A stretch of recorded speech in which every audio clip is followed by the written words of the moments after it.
네, 북한이 러시아 파병을 공식 인정한 데 이어서 이번엔 러시아가 처음으로 북한군의 전투훈련 영상을 공개했습니다. 푸틴 러시아 대통령은 김정은 북한 국무위원장에게 파병에 대한 감사의 뜻을 전했는데요. 김열수 군사문제연구원 안보전략실장과 짚어보도록 하겠습니다. 어서 오세요. 네, 안녕하세요. 러시아가 아예 북한군의 전투훈련 영상이라고 하면서 그 모습을 공개했는데요. 저희가 영상을 보면서 얘기를 좀 나눠보도록 하겠습니다. 훈련 영상을 좀 보여주실까요?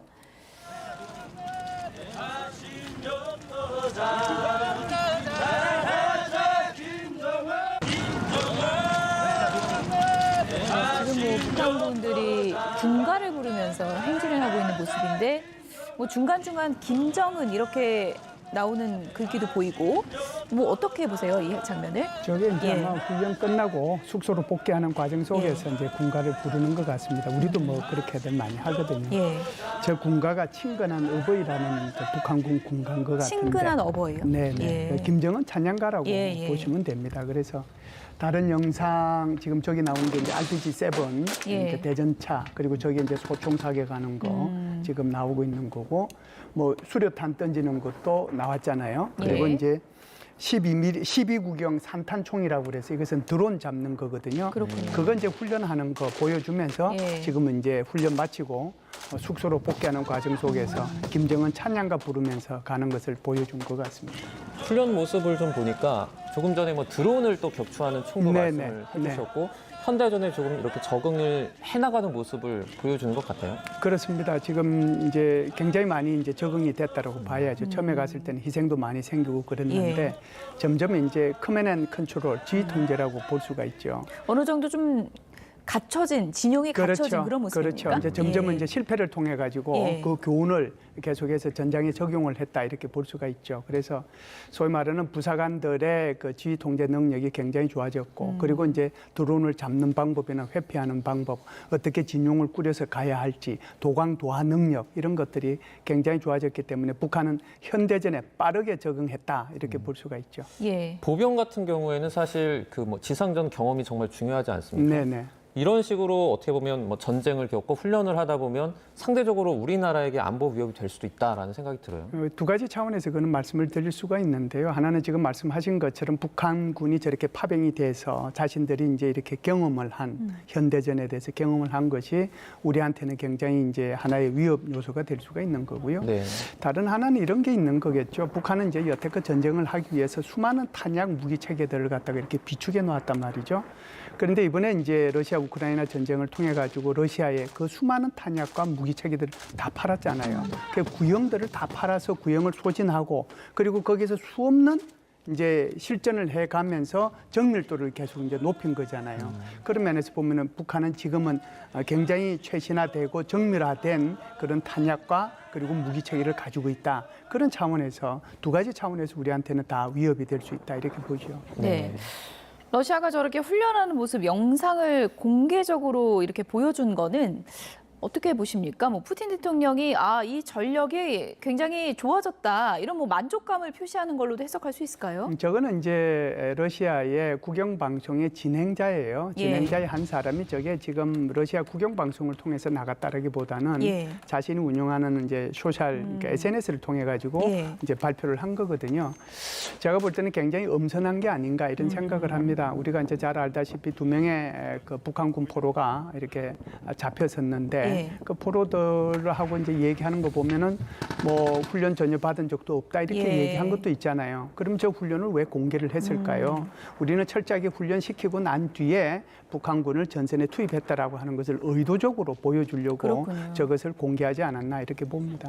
전에는 계속해서 파병 사실을 거부하다가 이렇게 적극적으로 공개하는 이유는 또 뭐라고 보십니까? 아무래도 이제 북한의 입장에서 보면 지금은 이제 제일 중요한 것은 그 결정적인 계기가 쿠르스크 전투라고 저는 봐요.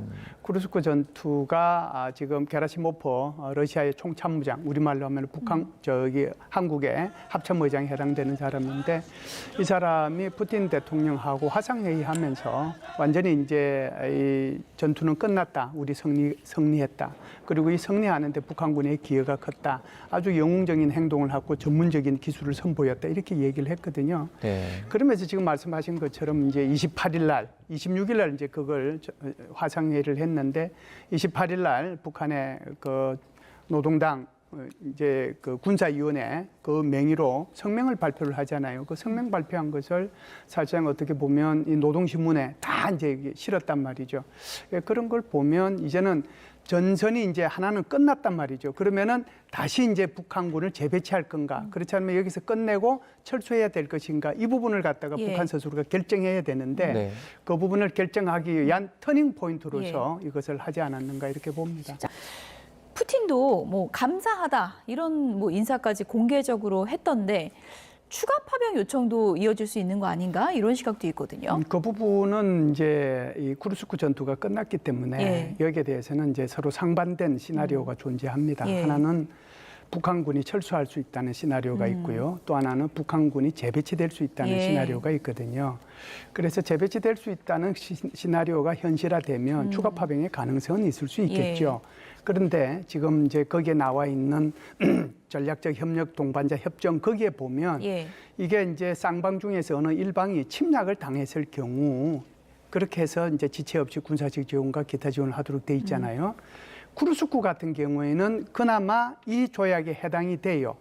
왜 그러냐 하면 이 우크라이나가 쿠르스크 지역, 소위 말해서 러시아 지역으로 공격에 들어간 거잖아요. 그런데 그게 아니고 이제는 그 전투가 끝났는데 다른 지역은 러시아가 우크라이나 영토의 20%를 점령하고 있는 거잖아요. 예. 여기에 들어가면 이 조약이 위배되는 거거든요. 그래서 아마 여기에 대해서는 전략적 판단을 김정은이가 하지 않겠느냐. 그 결과에 따라서 지금 말씀하신 것처럼 추가 파병의 가능성도 있고 그렇지 않으면은 철수할 가능성도 있다 이렇게 봅니다. 지금 북한과 러시아가 뭐 파병을 서로 뭐 공식을 인정하면서 포로들의 한국 귀순 여기도 뭐 차질이 빚어질 수 있다라는 말이 나오는데 트럼프 대통령 결심에 따라서 뭐 그 귀순 여부가 결정될 수도 있다 그래요. 그렇게 되면 안 되겠죠.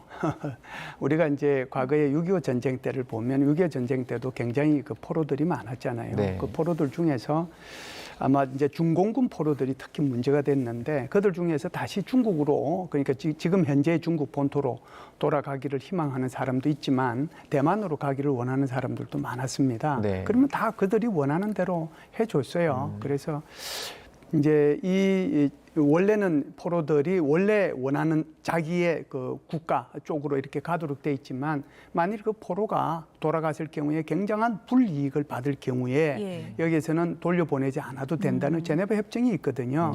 그러면 우리 한국 같은 경우에는 지금 이런 협정을 잘 적용을 해서 외교력을 얼마만큼 발휘하느냐에 따라서 그 포로들이 이제 우리 한국으로 오느냐 못 오느냐가 결정이 되겠죠. 물론 트럼프 대통령이 이 뭐라고 할까요? 저기 젤렌스키 대통령한테 한국으로 좀 이렇게 송환을 해도 좋겠다라고 발언을 해주면 우리한테는 더더욱 도움은 될 겁니다. 예. 네.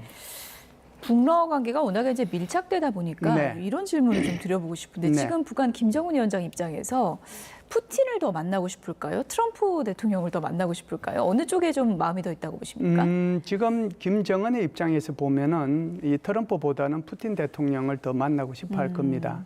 트럼프 대통령을 만나려고 하면은 자기 조건들이 충족돼야 되거든요. 예. 그래서 2019년도에 하노이 회담과 같은 굴욕을 다시는 겪지는 않아야 된다라고 생각하기 때문에 계속해서 몸값을 올려가고 있는 중이란 예. 말이죠.